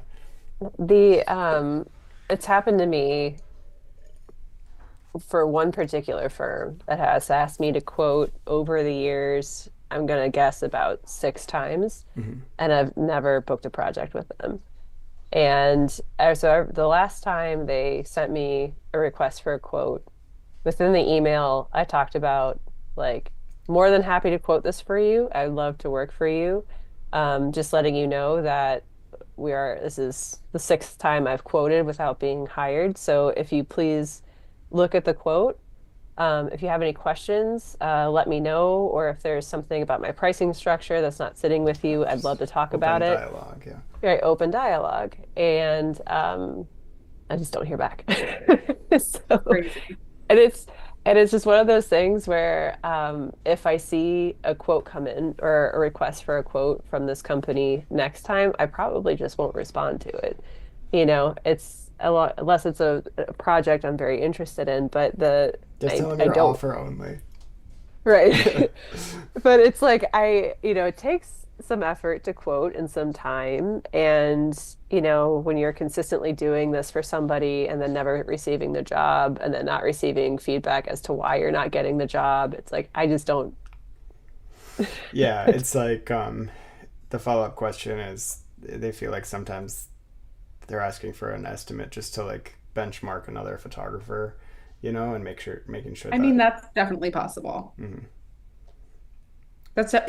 And my guess would be in that situation, that like someone else is pushing them in a direction. Like the Mhm. client, like the contractor wants to use their photographer, and you're trying to show them that you could get a better photographer for the same amount of money, and then the contractor comes in at like, turns out it's someone's nephew, and he comes in $2,000 under, right? Like Right. that has literally happened to me. Yeah. Um, so I think But there's like more behind the scenes. yeah, But I've I would just say like if you want answers, especially if you're dealing with a communications person who, like me, probably is a little bit of a yapper, like just call them on the phone. Like I get 100 emails a day and I almost never don't pick up the phone. So mhm. like if you actually just want like some honest feedback and to build some rapport with someone and you have their number, just call them. Yeah, and be not confrontational about it either. You Yeah. know, just be like, hey, I would really like to work with you guys, and um, I want to make sure that if there's a next time when you guys reach out, that I have a better chance. So, is there anything about the quote that felt off to you, or anything I can do better? I think is a good way to I would approach it. also like I would call before someone else photographs it, right? Like I think it's I don't know what the right time Just like period follow is. up after a certain. Yeah, just like Mhm. give them a call and say like, "Hey, I sent you this quote a month ago. I'm just curious like if you're still looking for a photographer, if you've already shot it Yeah, or if you postponed it, or I'm sure things are that's crazy." relationship building too, and you're already sort of part of the mix, so it's valuable. Um, yeah. hmm Um, I have had that exact same situation happen to me that you just mentioned, where like stuff behind the scenes happens, um, and I don't get the project, even though it's like sometimes I've even scouted a project. It was already my project, and then somebody else ends up shooting it. But in that situation, like the marketing person reached out and they're like, "I'm really sorry. Like the owner of the space has this personal relationship with another architectural photographer, and they had already talked, and our hands are behind our back here." And I wasn't like, how rude. I was just like, oh, you know, next time, like whatever. Um, and it's like I know the photographer, and they're like very like that. They're like really weirdly connected to so many people, and they just like wiggle their way in on a lot of jobs, and it's like frustrating that they're doing that a lot. But I also understand that the architect has a millions of dollars relationship with this client, and if they're like, hey, I'm having my friend shoot the pictures, I've already talked to them. It's not like they're going to be like, no, no, no, no, no, you know. um, I think you know the story, but there was a project that I think I was trying to get you to shoot mhm. completion, and the client was like, "Oh, Annie Leibovitz is going to do it," which is I'll play hysterical. I'll play second fiddle to Annie Leibovitz any day. And of course it didn't happen, but like, we're like, okay, sure, great, can't wait to see her How shot. I that mean, turns out. Yeah. Yeah, right. Got one of her books right over there too. um, Yeah, or it's like so much stuff can happen within construction too. There's been plenty of instances where a shoot gets pushed and pushed and pushed and pushed to the point where it's ready to shoot, but then you're no longer available to do it on the days that you're allowed to get in. So it's like there's a lot of different reasons why, something can shift like that. But I'm sure as Lizzie, as someone in marketing, just juggling all of that can be entirely overwhelming. So I try to give people benefit of the doubt and everything too. yeah, Should we go to another question? sure. Maybe one or two more questions, and then maybe we'll wrap it up a little earlier than the other ones have been, because severance. Um, I'm a designer, do visualizations and in-house photography for a small and medium firm. Any suggestions on how to get the design team to be more active in the prep for the photo shoot? Cool question. Good to great good question. to see that there's a not just that there's some people in the design world here, not just photographers. So thank you, Andrew. Yeah, such a good question. This is a funny thing because there are a lot of people who like love the getting to the point of photography, right? Like Tom was talking about earlier, it's this like moment of celebration. You can like finally see what you've been working on, and it's like the most exciting thing, and they want to put it in their portfolios and out into the world. There are also designers who feel like it's a hassle and it's someone else's problem. Mm-hmm. Um, which I have a hard time understanding because designers are so visual, right? Like they care so much about drawings and renderings and the way things are presented. Um, it's tough. I mean, I think that like preparing for a shoot is a pretty standard process. It's like basically a checklist, right? It's like Yeah. you look at the floor plan and you look at the narrative and you look at the renderings and you look at the drawings and you like basically storyboard what you think you want, and then you hand it over to a talented photographer and you let them react to that. Um, But I believe that like the quality of the shot list is a huge indicator of the quality of the photos. And a PR person or a marketing person, I tell this to my team all the time, like I will never be able to make a good shot list for a project. I don't know the project well enough. Yeah, right. And I know a lot about these projects, especially when I was working at smaller firms, but I don't know enough about the design intent of this detail or this view that the client always talked about waking up to or whatever it is Mm-hmm. to chalice. I'm always going to get it wrong. There's no way I can get it right. And that information lives in the designer's brain. Right. And I think it takes a certain amount of work for some folks to understand that, but you're fighting the good fight. I'm I'm I'm with you, man.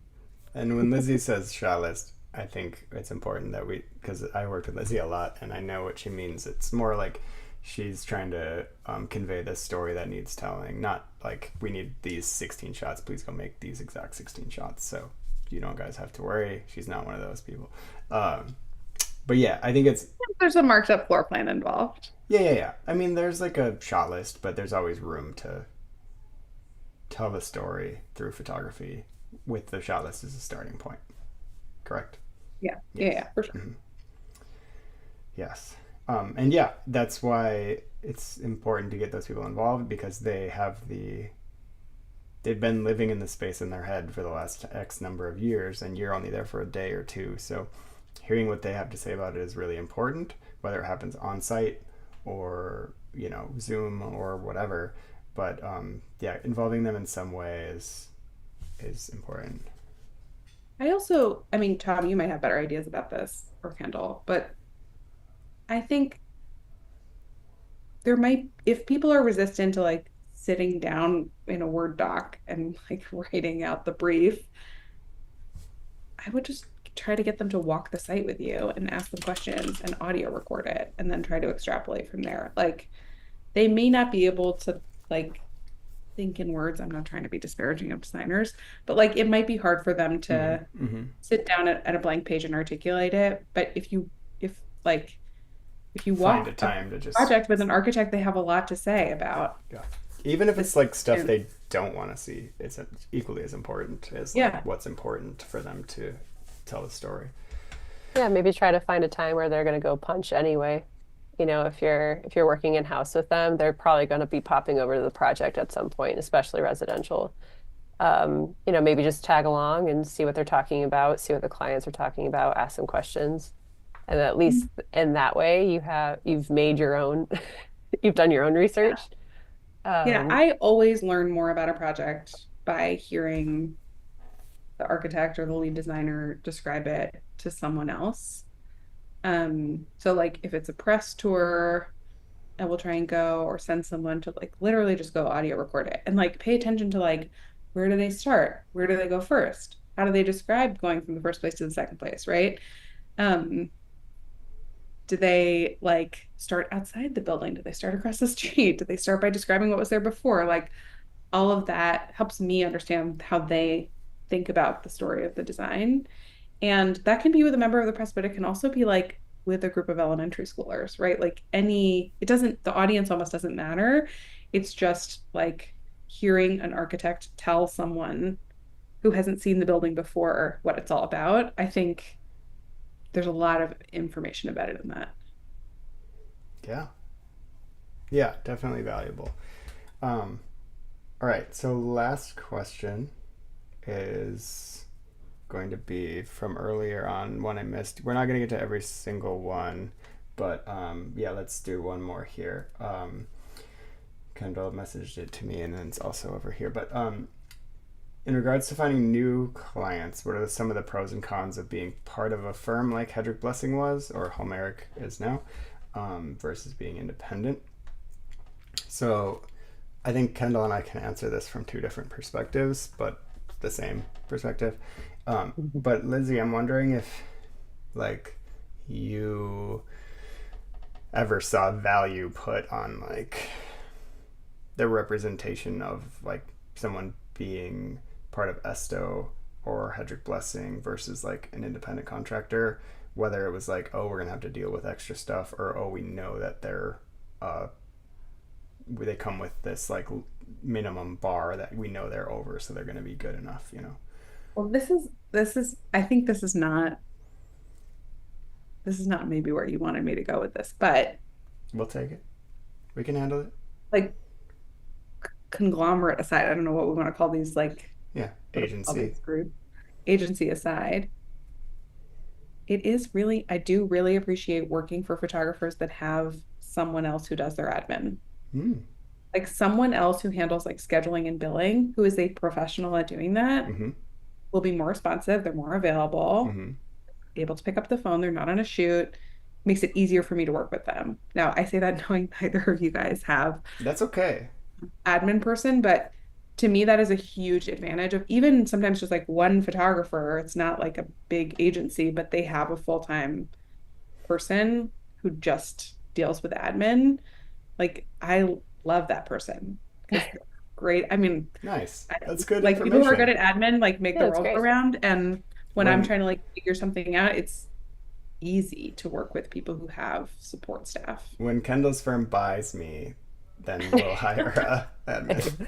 Merger. Yeah. And then we could be HHMM and just Mm. Perfect.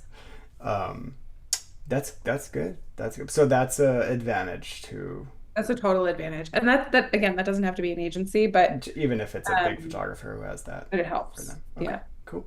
Yeah, like I mean, I don't want to name too many names here, but there are big photographers who are not part of agencies, but they do just have an admin person. Yeah. And those people, there are always things that come up like, oh, I need a image at the last minute for an award, or Yes. Yeah. the architect is There's looking for this at a slightly different angle. Could you uncrop it? Is whatever. It's yeah. something, and those I get like things three are of hard to those a deal with in the day middle of the day. sometimes. Yeah. Mm-hmm. It's true. Um, valuable information. Um, Kendall, would you agree that the name recognition of the Hedrick Blessing, Esto, Hallmark, McCourty, um, like it has weight, right? Like it has, like when someone is, I think if I'm a person at an architecture firm and I'm saying like, hey, we need a photographer for this, and someone suggests somebody who works for one of these things, I think that the convincing power of that is the value, right? Like it's like, oh, they work at Hedrick Blessing. I don't know who Kendall McCourty is, but she's a photographer at Hedrick Blessing who has this, you know, 90-year long reputation. We know that we don't have to do this research because we know she's passed this bar that's set internally. So I think that's the value, right? Would you agree? Yeah, I mean, I think that starting out, that was particularly helpful, especially if you're an apprentice who's Exactly. trying to go on camera.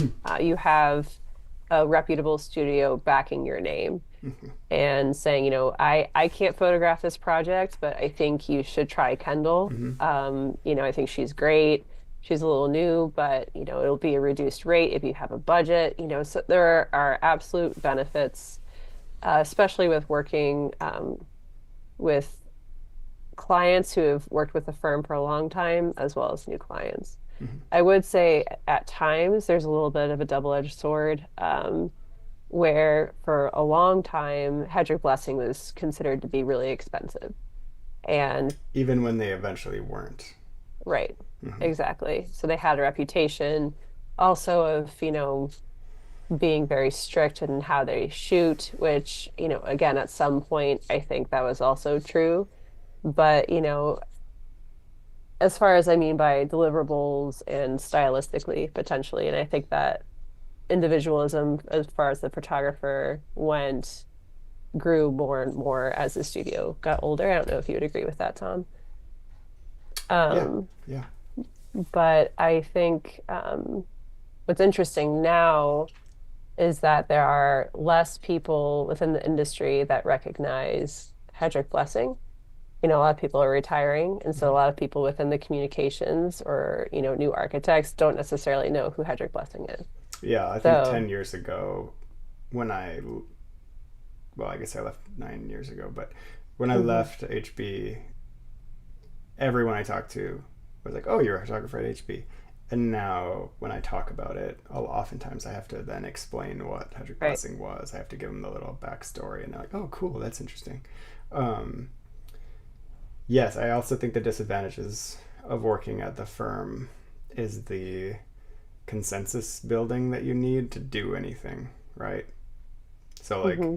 if you want to update the website or if you want to do this or that, as a photographer, it's a lot harder to be nimble when you're working at a firm.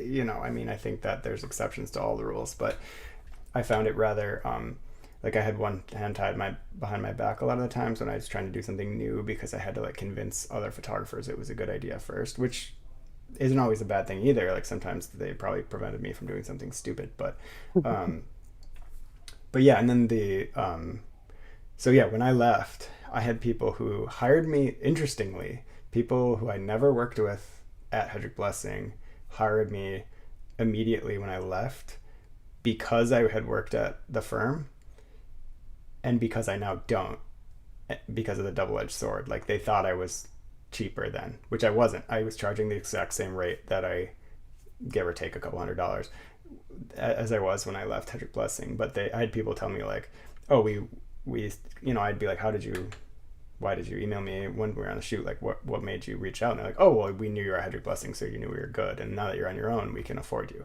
And it's like, great, you can think that. That's fine. But yeah, so. Do you guys think there is more rate consistency for a firm or not? No, I mean, we were all over the place. I mean, I think that the new photographers were half the price of the partners. But like a new photographer was always the same price. No, I think because there was a new photographer every 5 years, it was, you know, It like fluctuated. they kind of like stabbed around for a little bit for me. Like they would quote for me at roughly $2,400 a day, and then they would quote for me at $3,500 a day, and then they kind of were like seeing what I was worth for a little bit, and then it settled around 3,000 a day when I started. But yeah, I mean, I'm guessing Kendall was slightly different, and I'm sure that Dave was different. He was the one who went on camera before me, so um, Yeah, yeah. I mean, it's based off the market too, right? So I think, Tom, with you in particular, you graduated in 2008, right? Mhm. Which is, as The everybody worst. knows, yeah, the worst time to graduate. So maybe 1929, yeah, Yeah, right, there you go. or 2020 maybe. And, the it's you went on camera then in 2012. 12. Okay. So at that time, the economy was still recovering. And so, building prices were high. It was tough to build with interest rates and everything. And so, you're kind of just bouncing your prices off of the market as well. I'm sure everybody does that in their own particular city, but I forget where I was going with this. It's 9:48. Yeah, I mean, I think just finding the price Yeah, to start is a little bit right. of a tightrope, right? Yeah, but And it depends you'll on the you'll year. find your market. Yeah. Right. Mhm. Right. All right. I think we should be done because we need to go watch Severance, guys. And the full moon starts. Kendall The has so many lunar episodes to watch tonight. eclipse. She has to start I from don't know the if I can do it in a night, guys. How many seasons are we? We're on beginning. episode 9 of One and a 10 half. for season 2, so we're getting close to the end. Okay. So you only have I 18 don't actually episodes to know. watch. I don't know if it's bingeable, to be honest. Oh no, do you think it's It's like a little bit bingeable. too much of a Get roller It's a started. coaster? lot. Go. Takes a lot of Um, brain. all right. Well, guys, thank you for your questions. Lizzie, thank you for This your was so time. fun. Yeah, thank you so This much. was so much more valuable, in my opinion, than the other things we've done, which are like pretty much inside baseball, little minutia about photographs and stuff. Like this is stuff that people can Now you can have actually, one about, you can just complain about architectural accounts people yeah, that I will join. yeah, That's exactly. It's architecture. off an hour, office hours, except Lizzie. Yeah, I'll block you on Instagram so you won't see Yeah. it's coming, and yeah, just make sure you're not subscribed on YouTube. Um, all right, guys. Well, I think I'm planning to keep Kendall forever because she's the best on these things. But I think I want to get some assistance on the next one to get their take on what it means to be an assistant, because I think a lot of people aren't using assistants and think they should be. I also think people should be assistants if they can be first. So sound off in the comments to hear what you want to, see next time. Yeah, that's all I got. Anything else from you guys? Just so feel free. Just because office hours ends doesn't mean that we won't answer your questions. True. So if you want to send us something on Instagram, please go right ahead. I will get to them as I can. Especially if you are looking for more portfolio stuff that we didn't get to this time around, you were hoping to do so. We'll do more of that next time too. Yeah. Yeah. I know some people had stuff ready, so yeah. All right, you guys are the best. Thank you. Thank you. Let's all hang out soon. It's going to be spring tomorrow, 77 degrees. So, all right. All right, guys. Thank you all. I'm going to shut these things down in a cascading order. So, thanks. Do that first. Do this next.